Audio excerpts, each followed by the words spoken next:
प्यारे बच्चों, MP board class channel पर आप सभी का हार्दिक स्वागत है। बच्चों, इस वीडियो में हम एमपी बोर्ड के कक्षा 10वीं के गणित के अध्याय 1 वास्तविक संख्याएं की प्रश्नावली 1.3 के सभी प्रश्नों को हल करेंगे।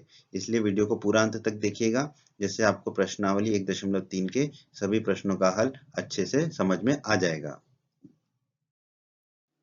बच्चों, अगर आप हमारे एमपी बोर्ड क्लास चैनल पर नए हैं और आपने अभी तक अगर हमारे चैनल को सब्सक्राइब नहीं किया है तो सब्सक्राइब बटन को दबाकर हमारे चैनल को सब्सक्राइब कर लें और बेल आइकन को भी दबा दें, जिससे आपको हमारे चैनल के नए नए वीडियोस के नोटिफिकेशन सबसे पहले मिलेंगे।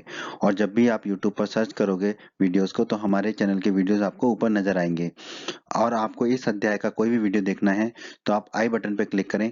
आई बटन पर क्लिक करने से आपको इस अध्याय के सभी वीडियोस के लिंक मिल जाएंगे। प्रश्न एक में दोस्तों हमें कहा गया है कि सिद्ध कीजिए कि अंडर रूट 5 जो है एक अपरिमेय संख्या है। हम जानते हैं अंडर रूट 5 एक अपरिमेय संख्या है, पर हमें सिद्ध करने को कहा गया है। तो दोस्तों ये जो प्रश्न एक है ये बिल्कुल आपकी प्रमेय 1.4 की तरह ही है। प्रमेय 1.4 में हमने सिद्ध किया था कि अंडर रूट 2 जो है एक अपरिमेय संख्या है। ठीक है, तो बिल्कुल उसी विधि से इस प्रश्न को भी हल करेंगे। तो आपने अगर हमारा प्रमेय 1.4 का वीडियो नहीं देखा है तो उसे अवश्य देखें। ठीक है, तो अंडर रूट 5 जो है उसको अपरिमेय संख्या सिद्ध करना है, तो इसके लिए हम क्या करेंगे, विरोधोक्ति द्वारा उत्पत्ति। ठीक है, प्रूफ ऑफ कॉन्ट्रडिक्शन। ठीक है, विरोधाभास की युक्ति का उपयोग करेंगे हम। विरोधाभास का मतलब क्या होता है कि जो हम मानेंगे उसको हम गलत सिद्ध कर देंगे। ठीक है, तो हम शुरुआत में ही जो दिया गया है उसका उल्टा मान लेंगे। ठीक है, हमें जो सिद्ध करना है अंडर रूट 5 अपरिमेय संख्या है, तो हम उल्टा मान लेते हैं। हम मान लेते हैं इसके विपरीत कि अंडर रूट 5 क्या है, हमारी एक परिमेय संख्या है। ठीक है, ये हम मान लेते हैं। ठीक है, फिर हम दिखाएंगे कि जो हमने माना था वो गलत माना था, तो अंडर रूट 5 अपरिमेय संख्या हो जाएगी। ठीक है, तो हमने मान लिया है कि अंडर रूट 5 एक परिमेय संख्या है। ठीक है, तो अब हम दो पूर्णांक ए और बी इस तरह से ले सकते हैं कि अंडर रूट 5 बराबर ए बटा बी, क्योंकि हमने अध्याय 1 के परिचय के वीडियो में पढ़ा था कि कोई भी परिमेय संख्या को हम पी बटा क्यू या मतलब कोई भी दो पूर्णांकों के अंश और हर के रूप में लिख सकते हैं। ठीक है, तो यहाँ हमने लिख दिया, क्योंकि हमने मान लिया अंडर रूट 5 एक परिमेय संख्या है, तो अंडर रूट 5 क्या होगा, ए बटा बी, और ए और बी यहाँ पर क्या है, दो पूर्णांक है। ठीक है, और बी शून्य नहीं होगा, ये तो आपको पता ही है। और ए और बी सहभाज्य होंगे, कोप्राइम। इसका मतलब क्या है, ए और बी में कुछ भी उभयनिष्ठ नहीं होगा एक के अलावा। मतलब ये जो ए और बी आए हैं ये सारा कटपिट के आए हैं। ठीक है, इनमें कुछ भी उभयनिष्ठ नहीं है, कुछ भी कॉमन नहीं है। अब हमने क्या किया, बी को ऊपर ले गए, तो ये हो गया अंडर रूट 5 गुणा बी बराबर ए। अब क्या करेंगे, दोनों तरफ वर्ग ले लेंगे। ठीक है, दोनों तरफ वर्ग लेंगे तो अंडर रूट 5 का वर्ग तो 5 आ जाएगा, बी का वर्ग बी का वर्ग हो जाएगा, और ए का वर्ग ए का वर्ग। तो हमारा आ गया 5 गुणा बी का वर्ग बराबर ए का वर्ग। अब दोस्तों आप देखिए, जो ए का वर्ग है उसके क्या क्या गुणनखंड है, 5 है। ठीक है, और बी का वर्ग है। ठीक है, यानी बी गुणा बी होगा, तो ए के वर्ग के दो गुणनखंड मिल रहे हैं हमको ना, अलग अलग अद्वितीय, कौन से, 5 और बी। ठीक है, तो इसका जो भी गुणनखंड होता है वो उस संख्या को जरूर विभाजित करता है। तो इसका मतलब क्या है, 5 जो है ए के वर्ग को विभाजित करेगा। ठीक है, क्योंकि 5 क्या है, ए के वर्ग का गुणनखंड है। ठीक है, अब दोस्तों हमने प्रमेय 1.3 का वीडियो देखा था, जिसमें हमने सिद्ध किया था कि अगर कोई p एक अभाज्य संख्या है और p a के वर्ग को विभाजित करती है तो p a को भी विभाजित करेगी। ठीक है, तो अब देखिए 5 a के वर्ग को विभाजित कर रहा है, तो प्रमेय 1.3 के हिसाब से 5 a को भी विभाजित करेगा। 5 जो है a को भी विभाजित करेगा। ठीक है दोस्तों, नोट कर लीजिए, फिर हम आगे बढ़ते हैं। दोस्तों ठीक है, हमने यहाँ पे लिख दिया 5 बी का वर्ग बराबर ए का वर्ग जो हमने निकाला था, और 5 ए को विभाजित करेगा। ठीक है, अब दोस्तों हम क्या करते हैं, ए बराबर 5 सी लिख देते हैं। ठीक है, जहां पर सी भी एक पूर्णांक है। ठीक है, ए की जगह हम क्या लिख देंगे, 5 सी। तो 5 ए, अब ए का मान प्रस्तावित कर देते हैं यहाँ पर, 5 बी के वर्ग बराबर ए का वर्ग। ठीक है, इसमें हम ए की जगह रख देंगे 5 सी।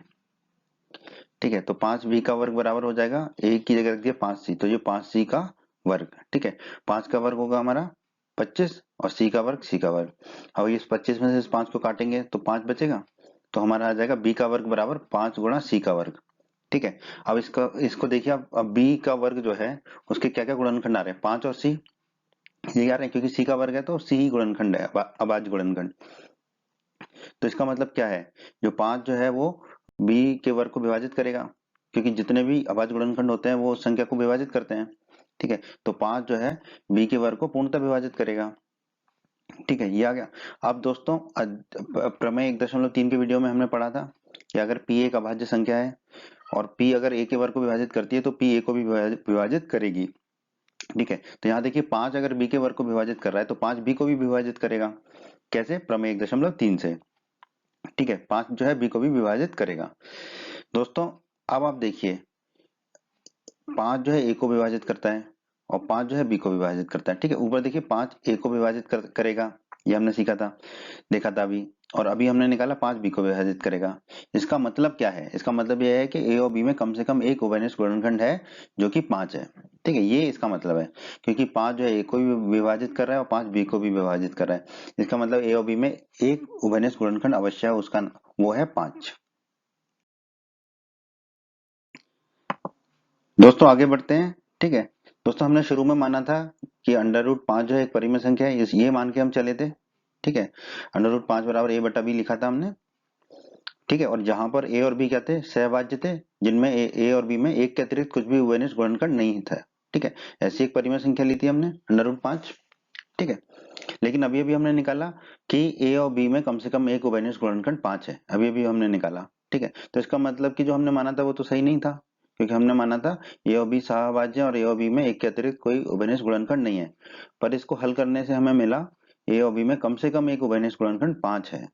ठीक है, तो ये जो हम कथन है, इस तथ्य का विरोधाभास प्राप्त हुआ हमको, जो हम लेके चले थे कि ए और बी में एक के अतिरिक्त कोई उभयनिष्ठ गुणनखंड नहीं है, क्योंकि एक तो है 5। ठीक है, जो 5 है, तो इसका ये विरोधाभास हमें क्यों प्राप्त हुआ? ठीक है, ऐसा हमें क्यों प्राप्त हो रहा है?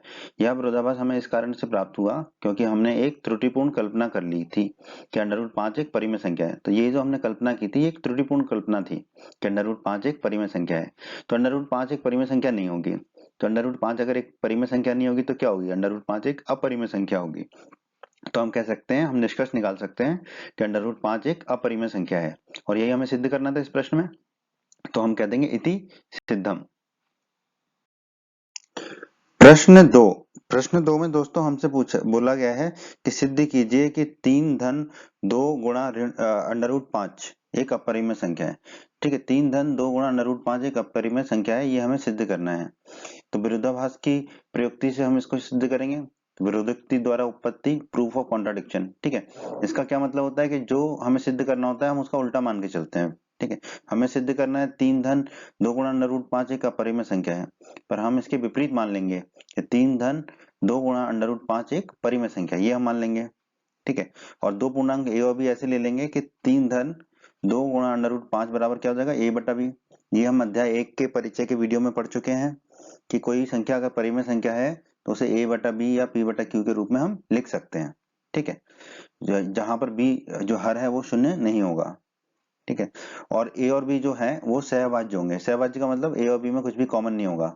ठीक है, सारा कुछ कट पिट गया होगा। ठीक है, कुछ भी उभयनिष्ठ नहीं होगा, सिर्फ किसके अलावा? एक के अलावा। एक तो उभयनिष्ठ सब में ही होता है। ठीक है, कोई उभयनिष्ठ गुणनखंड इनका नहीं होगा।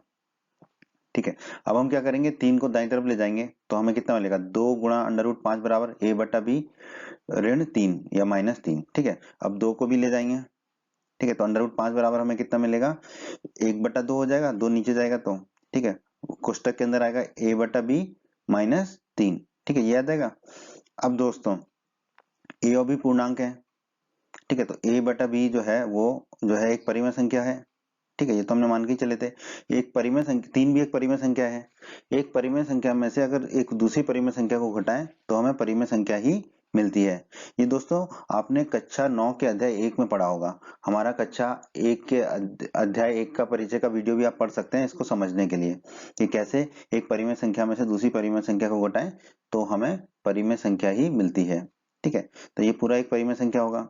ठीक है, फिर उस पूरी परिमेय संख्या में भी अगर एक 2 का भाग दें या किसी भी पूर्णांक का भाग दें, ठीक है, तो हमें एक परिमेय संख्या ही मिलती है। तो हम कह सकते हैं कि 1/2 गुणा a बटा b -3 एक परिमेय संख्या होगी, क्योंकि a और b पूर्णांक है। जब ये दाईं तरफ वाला परिमेय संख्या है तो बाईं तरफ वाली भी परिमेय संख्या होगी, क्योंकि ये किसके बराबर है? अंडर रूट 5 के। तो अंडर रूट 5 भी एक परिमेय संख्या होगी। परंतु दोस्तों हम जानते हैं अंडर रूट 5 एक अपरिमेय संख्या है, ये हम जानते हैं। ठीक है, तो यस, अब जो हम हल करें तब हमें आ रहा है कि अंडर रूट 5 एक परिमेय संख्या होगी, परंतु हम जानते हैं कि अंडर रूट 5 एक अपरिमेय संख्या है। तो ऐसा विरोधाभास क्यों हो रहा है? ठीक है, ऐसा कॉन्ट्राडिक्शन क्यों हो रहा है? यह विरोधाभास हमें इस कारण से प्राप्त हो रहा है क्योंकि हमने त्रुटिपूर्ण कल्पना कर ली थी। क्योंकि हमने शुरू में क्या मान लिया था? 3 धन 2 गुणा अंडर रूट 5 एक परिमेय संख्या है। ठीक है, ये हमने माना था। ये था नहीं, ये हमने माना था, मान लेते हैं। ठीक है, तो हमने ये त्रुटिपूर्ण गलत मान लिया था। तो इसका मतलब क्या होगा कि 3 धन 2 गुणा अंडर रूट 5 एक परिमेय संख्या नहीं होगी। तो परिमेय नहीं होगी तो क्या होगी? अपरिमेय होगी। तो हम कह सकते हैं 3 धन 2 गुणा अंडर रूट 5 एक अपरिमेय संख्या है। ठीक है, तो हम निष्कर्ष निकाल लेते हैं कि 3 धन 2 गुणा अंडर रूट 5 एक अपरिमेय संख्या है। ठीक है, यही हमें सिद्ध करना था, तो हम लिख देंगे इति सिद्धम। प्रश्न 3 में दोस्तों हमसे कहा गया है सिद्ध कीजिए निम्नलिखित संख्याएं अपरिमेय हैं। ठीक है, 1 बटा अंडर रूट 2, 7 गुणा अंडर रूट 5, 6 धन अंडर रूट 2। 3 भाग हैं इस प्रश्न के, तो तीनों भागों में हमें बताना है कि ये तीनों संख्याएं क्या है? अपरिमेय हैं। एक एक करके हम हल करेंगे, पर जो तीनों भाग है उसमें हम कौन सी युक्ति का उपयोग करेंगे? विरोधाभास वाली, विरोधोक्ति, प्रूफ ऑफ कॉन्ट्रडिक्शन। यानी कि जो हमें दिया गया है हम उसका उल्टा मान लेंगे, जो हमें सिद्ध करना है हम उसका उल्टा मान लेंगे। ठीक है, तो हम तीनों में पहले मान के चलेंगे कि जो संख्या दे रखी है वो क्या है? परिमेय संख्याएं हैं। तो आइए हम पहले भाग को हल करते हैं। हमें 1/√2 को अपरिमेय सिद्ध करना है, तो हम इसका विपरीत मान लेते हैं कि 1/√2 जो है वो एक परिमेय संख्या हम मान लेते हैं। अपरिमेय सिद्ध करना है पर हम परिमेय मान लेते हैं। ठीक है, तो और दो पूर्णांक ए और बी ले लेते हैं कि जो ए और बी हैं वो कैसे होंगे? 1/√2 बराबर ए बटा बी होगा, क्योंकि अध्याय 1 के परिचय के वीडियो में हमने पढ़ा है कि परिमेय संख्या को हम ए बटा बी या पी बटा क्यू के रूप में लिख सकते हैं। ठीक है, जहां पर भी शून्य नहीं होगा, हर शून्य नहीं होगा। ठीक है, और ए और बी जो है सहभाज्य होंगे, मतलब ए और बी में कुछ भी कॉमन नहीं होगा, कुछ भी उभयनिष्ठ नहीं होगा सिवाय एक के। ठीक है, कोई उभयनिष्ठ गुणनखंड इनका नहीं होगा। अब हम क्या करते हैं? उस दोनों को उल्टा कर लेते हैं। तो अंडर रूट दो, 1/√2 को उल्टा करेंगे तो अंडर रूट 2 ऊपर जाएगा, एक नीचे जाएगा। दाईं तरफ भी बी ऊपर जाएगा और ए नीचे आएगा, तो हमें मिलेगा अंडर रूट 2/1 बराबर बी बटा ए। बटे में एक हो तो उसका कोई महत्व नहीं होता है, तो हमारे आ जाएगा अंडर रूट 2 बराबर बी बटा ए। ठीक है, चूंकि ए और बी पूर्णांक है, ठीक है, हमने लिए ए और बी पूर्णांक, तो बी बटा ए भी एक परिमेय संख्या होगी। ठीक है, ए बटा बी भी होगी और बी बटा ए भी एक परिमेय संख्या होगी। तो अंडर रूट 2 भी एक परिमेय संख्या होगी, क्योंकि बी बटा ए ही क्या है? Under root 2। अगर बी बटा ए परिमेय है तो अंडर रूट 2 भी परिमेय है, क्योंकि वो दोनों एक ही है, बराबर का चिन्ह लगा है, तो 2 भी एक परिमेय संख्या होगी। परंतु दोस्तों हम जानते हैं अंडर रूट 2 एक अपरिमेय संख्या है। आगे बढ़ते हैं दोस्तों। ठीक है, हम मान के चले थे 1/2 एक परिमेय संख्या है। ठीक है, और इसको जब हमने आगे हल किया तो हमें प्राप्त हुआ कि अंडर रूट 2 भी एक परिमेय संख्या होगी, परंतु हम जानते हैं कि अंडर रूट 2 जो है एक अपरिमेय संख्या है। तो ऐसा क्यों हो रहा है? यह विरोधाभास हमें इस कारण प्राप्त हुआ क्योंकि हमने त्रुटिपूर्ण कल्पना कर ली थी कि 1/√2 जो है एक परिमेय संख्या है। ये जो कल्पना थी हमारी गलत थी। तो 1/√2 अगर एक परिमेय संख्या नहीं होगी तो क्या होगी? अपरिमेय संख्या होगी। तो हम निष्कर्ष निकाल सकते हैं कि 1/√2 जो है एक अपरिमेय संख्या है। तो यही हमें दर्शाना था, यही हमें सिद्ध करना था पहले भाग में, तो हमने लिख दिया इति सिद्धम। प्रश्न के दूसरे भाग में हमें दिया गया है 7 गुणा अंडर रूट 5, इसे हमें अपरिमेय संख्या दर्शाना है। तो हम वही विरोधोक्ति द्वारा उत्पत्ति लगाएंगे, प्रूफ ऑफ कॉन्ट्रडिक्शन, कि जो हमें सिद्ध करना है हम उसका उल्टा मान लेंगे। तो हम मान लेंगे कि 7 गुणा अंडर रूट 5 एक परिमेय संख्या है। ठीक है, फिर अब वही दो पूर्णांक ए और बी ऐसे लेंगे कि 7 गुणा अंडर रूट 5 बराबर ए बटा बी हो जाएगा हमारा। ठीक है, जहां पर भी शून्य नहीं होगा। ठीक है, और ए और बी कैसे होंगे? हमारे यहाँ पर सहभाज्य होंगे, मतलब इनमें कुछ भी कॉमन नहीं होगा एक के अलावा। ठीक, कोई भी उभयनिष्ठ गुणनखंड नहीं होगा। अब हम ये जो 7 है इसको नीचे ले जाते हैं, तो अंडर रूट 5 बराबर हमारा आ जाएगा ए बटा 7 भी। ठीक है, ये आ जाएगा हमारा अंडर रूट 5 बराबर ए बटा 7 भी।